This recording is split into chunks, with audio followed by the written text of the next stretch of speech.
ଆକାଶରେ ହେଉଛି ନିଆଁ ବର୍ଷା, ତଥାପି ଧାରଣାରେ ବସିଛନ୍ତି ମହିଳା। ଅଫିସ୍ ଆଗରେ ଧାରଣା ଦେଇ କାନ୍ଦି କାନ୍ଦି ଅଧିକାରୀକୁ ମାଗୁଛନ୍ତି ପାଣି। ସତରେ ପାଣି ବିନା କ'ଣ ବଞ୍ଚିବା ସମ୍ଭବ? କିନ୍ତୁ କାନ୍ଦି କାନ୍ଦି ମହିଳାଙ୍କ ଅବସ୍ଥା କିଭଳି ଖରାପ ହୋଇଯାଉଛି।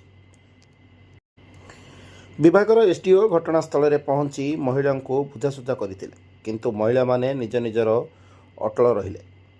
କହିଲେ, ପାଣି ଦେଲେ ଯିବୁ, ନହେଲେ ଏଠି ଏମିତି ବସିକି ରହିବୁ। ଏକଥା କହି ଗରା ବାଲ୍ଟି ଧରି କେନ୍ଦ୍ରାପଡ଼ା ଗ୍ରାମ୍ୟ ଜଳଯୋଗାଣ ଅଫିସ୍ ଆଗରେ ବସି ରହିଛନ୍ତି ଶତାଧିକ ମହିଳା ଓ ଗାଁ ଲୋକ।